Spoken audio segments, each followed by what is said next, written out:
We bring you the latest edition of MBC News with me, Hilda Ngomano, alongside Lynn Mponda, our sign language interpreter. Our top stories. National Food Reserve Agency, NFRA, requests Parliament to increase its funding from proposed 60 billion kwacha to 195 billion kwacha from the 2026-2027 fiscal year. Malawi Environmental Protection Authority, MEPA, launches a campaign aimed at deterring production of thin plastic bags. And Telecom Networks Malawi, TNM, celebrates 30 years anniversary with focus on reflecting challenges and success stories.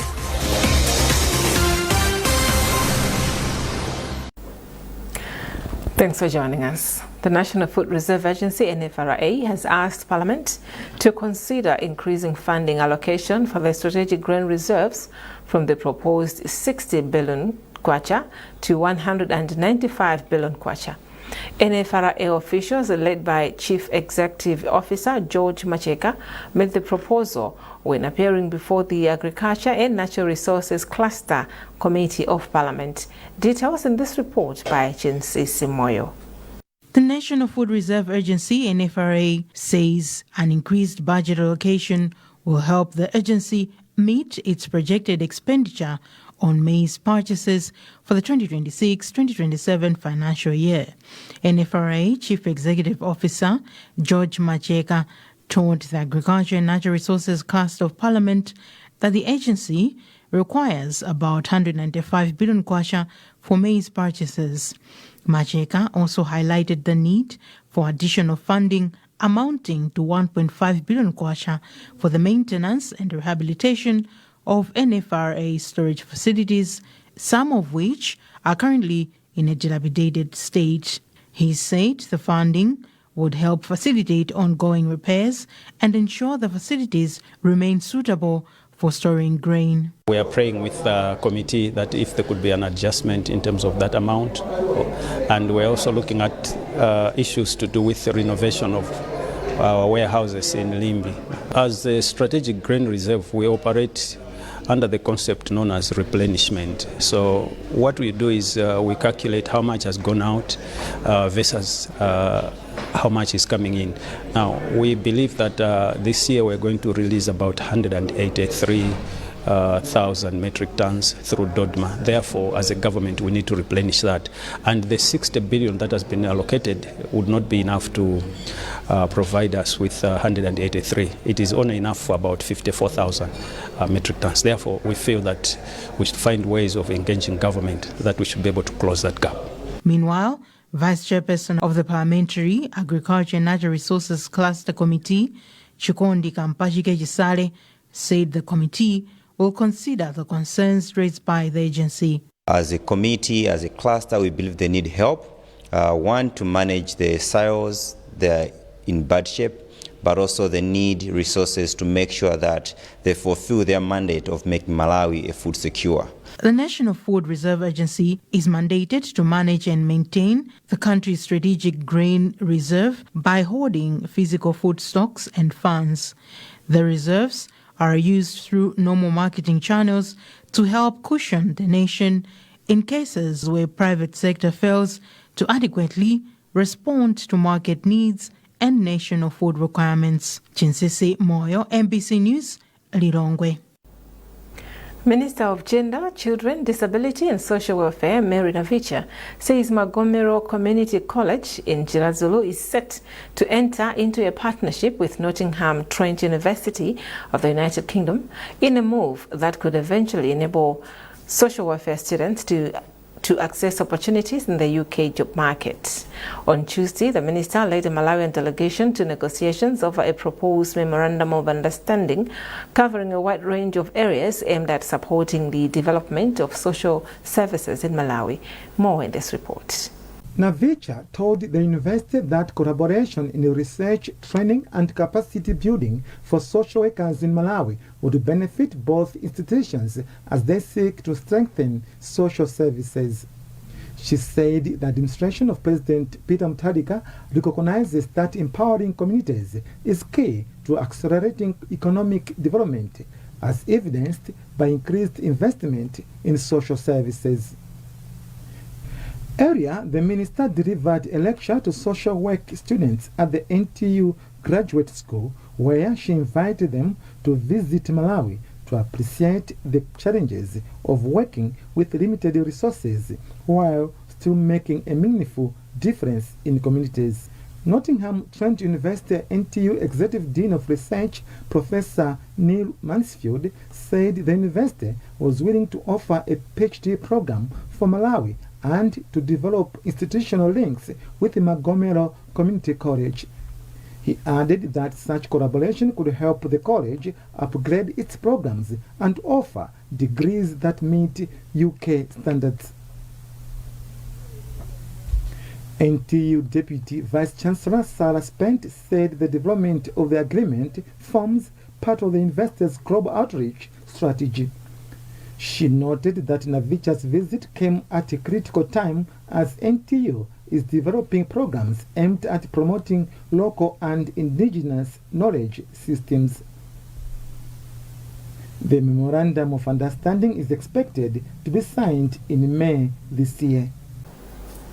The Deputy Minister of Agriculture, Togo Tembo, has bemoaned the tendency of vandalizing irrigation infrastructure which government is putting up in various parts of the country. Tembo made the remarks after touring Dowa Dambo irrigation scheme in Dowa district. He said the irrigation infrastructure is meant to address food insecurity and boost income for smallholder farmers.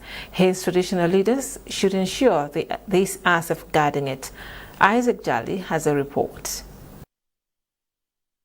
Dowa Dambo irrigation scheme in the area of Senior Chief Chakaza in Dowa district has a total of 560 hectares. The tour took the Deputy Minister of Agriculture, Togo Tembo, to the water pumping station, the main dam and water tanks. The Deputy Minister of Agriculture, Togo Tembo, later told the farmers that he was impressed with what they are doing.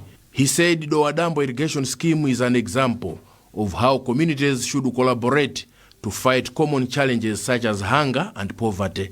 Out of the 1,204 members of the irrigation scheme, 850 are youth, which he said signifies the crucial role that young people can play in agribusiness. Togo Tembo therefore assured the farmers that government will help them secure a tractor and a warehouse for their produce.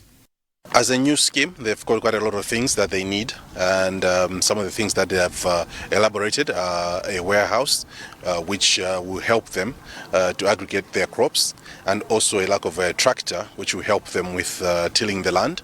And this is something that we've taken on board. There are people that can help them out, thinking of AgCom and others, the Ministry of Trade.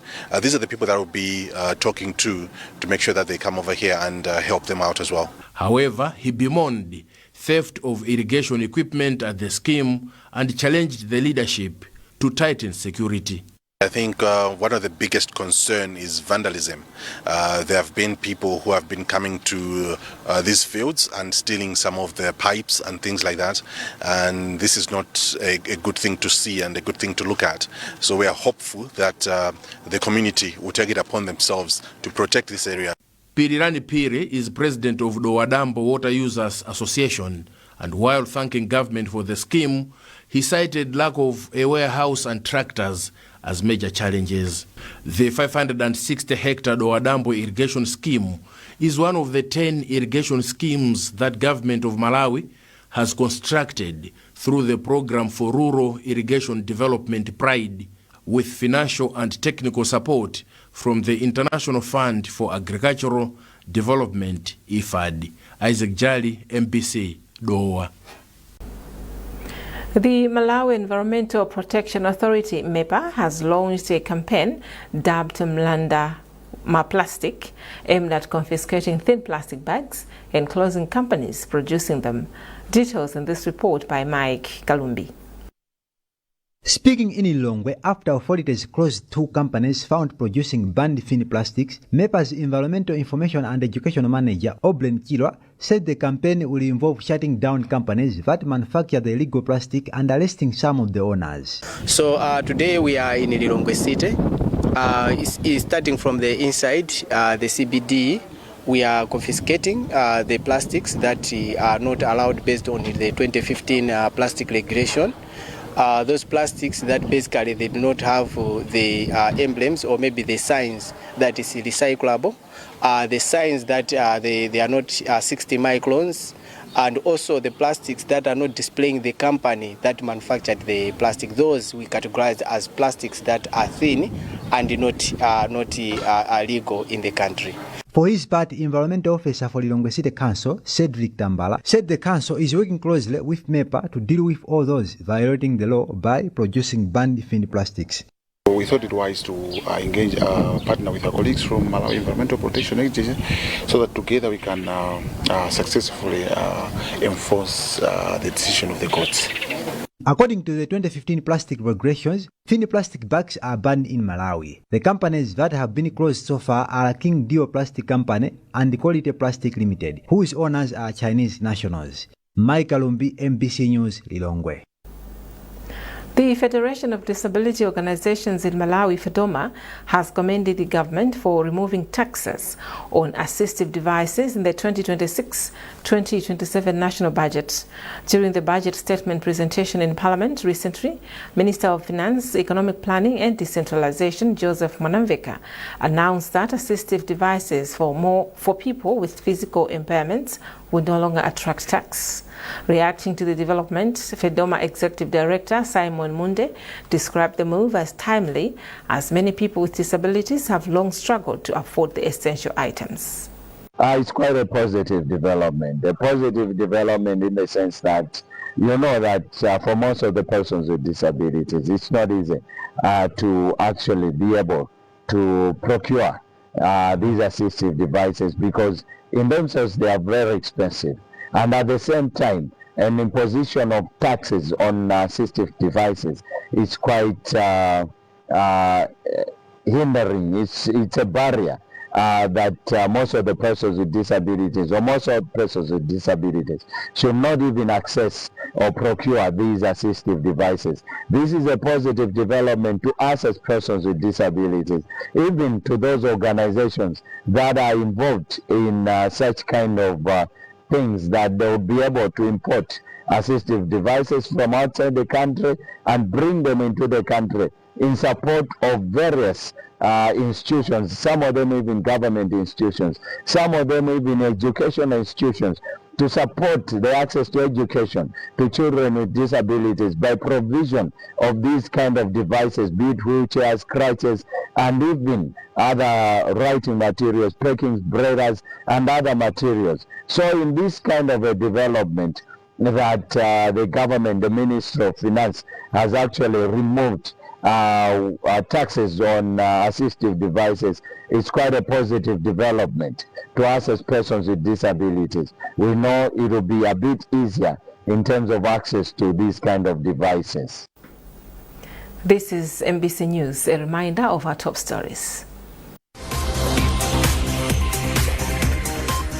National Food Reserve Agency (NFRA) requests Parliament to increase its funding from proposed 60 billion kwacha to 195 billion kwacha from the 2026-2027 fiscal year. Malawi Environmental Protection Authority (MEPA) launches a campaign aimed at deterring production of thin plastic bags.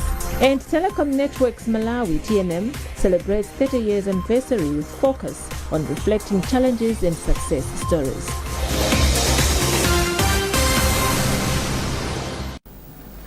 Welcome back. The Malawi Electoral Commission (MEC) has expressed satisfaction with the progress of the campaign period for the March 17 by-election. MEC Director of Media and Communications, Tamvani disclosed this during a training for community leaders in Lewinga Ward in Mzuzu. Mwafulira said so far the Commission has not received any complaint ahead of the by-election. Musa Secheyo reports. Mwafulira said so far the Commission has not received any reports of bad conduct as the campaign period continues, and has asked politicians to maintain the situation by focusing on issue-based campaign. The Director of Media and Public Relations at MEC has also appealed to community leaders to play their roles, like conducting awareness meetings to reduce voter apathy, minimize null and void votes, and other issues. Our target is to counter voter apathy that has always characterized the by-elections that we have always had. In most cases, it has been hovering around 50%, and we would want to put all our efforts to ensure that we go beyond that, because by-elections are equally important as the general elections. So we would want people to recognize this and then turn out in large numbers. So apart from the meetings that we are holding, Malawi Electoral Commission has also other outreach strategies. We'll be sending loud headers into the actual communities to amplify the very same message. Senior block leader for Ruvinga Ward, Clement Gondwe, described the training as timely. To those who are working and those who are self-employed, let them spare time to go and vote, because that is their right to vote and choose their right candidate they want. So all in all, we have heard and we shall disseminate the information. The by-election will be held on 17th March 2026. Musase Cheo, MBC News, Mzuzu. Telecommunications and mobile network service provider Telecom Networks Malawi, TNM, has celebrated its 30th anniversary, reflecting on the challenges and successes the company has experienced over the years.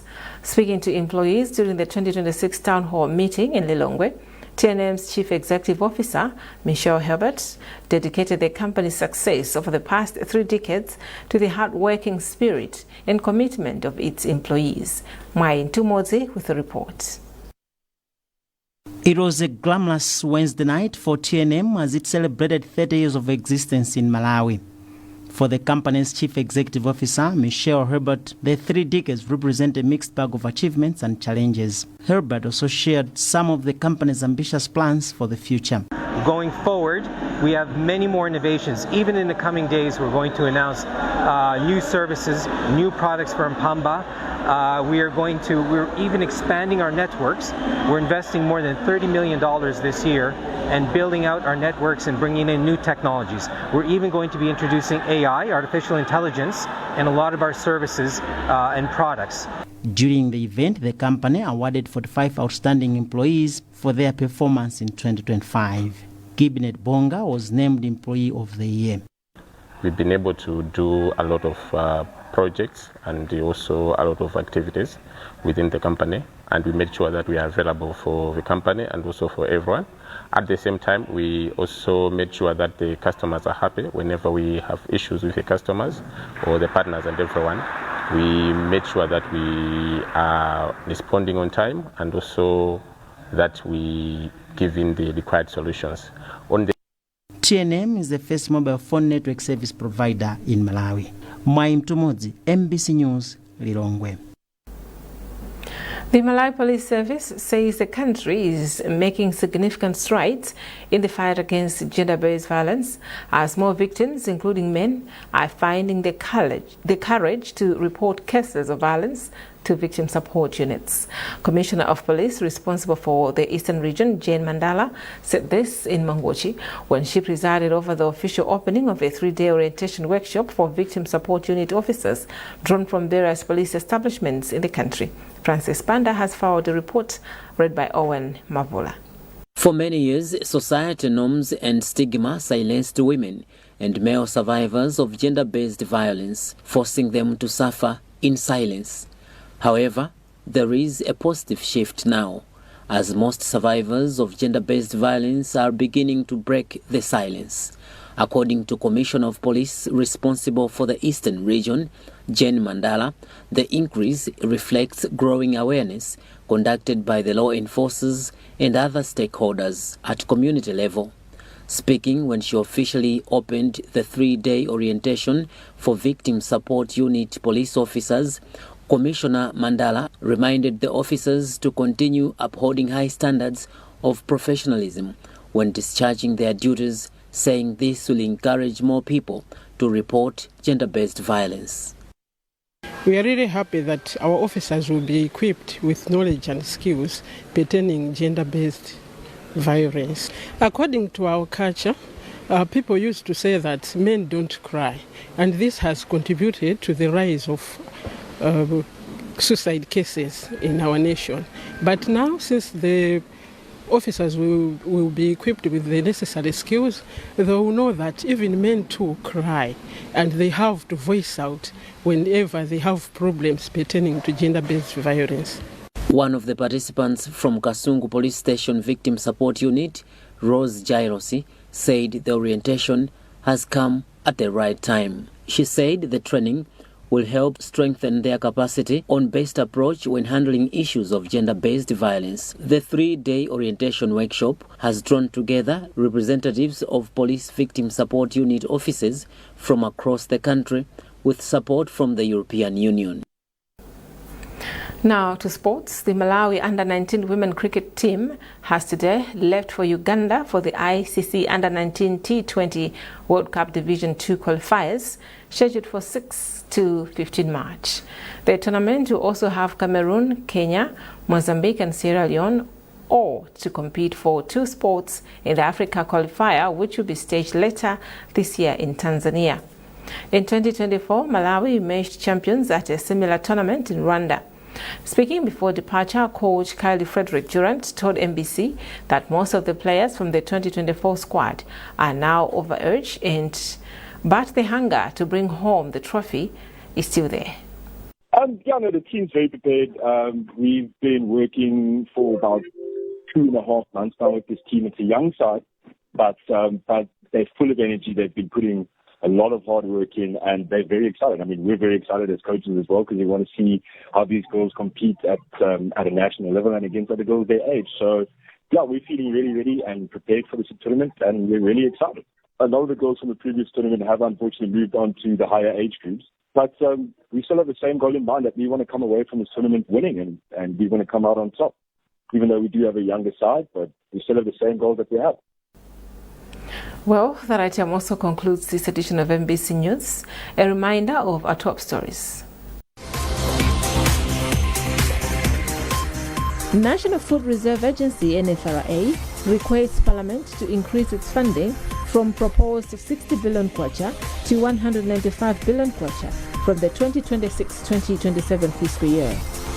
Malawi Environmental Protection Authority (MEPA) launches a campaign aimed at deterring production of thin plastic bags. And Telecom Networks Malawi (TNM) celebrates 30 years anniversary with focus on reflecting challenges and success stories.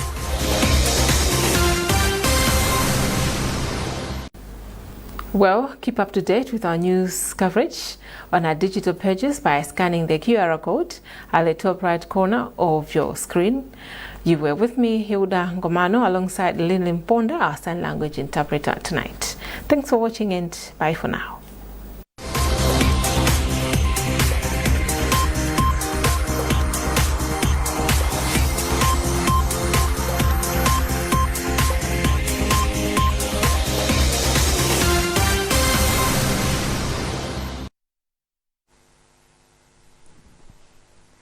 Good evening, and it's time for weather forecast. Localized heavy rains were experienced over the country in a period of 24 hours and were recorded and reported this morning at 8, with Maulambo in Karonga reporting the highest at 47 mm, followed by Chikangawa in Mzimba and Vintugutu in Karonga as well, reporting 37 mm.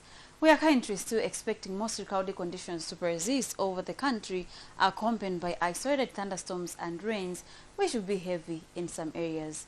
This is all due to the influence of unstable easterly air mass coming from the Indian Ocean and influencing these activities over us. This is why tonight we are still expecting mostly cloudy conditions to persist over the country, accompanied by isolated thunderstorms and rains, which will be heavy in some areas. Similar conditions are also expected tomorrow in the morning hours, coupled with fog patches in some areas, especially over the central and some parts over the north.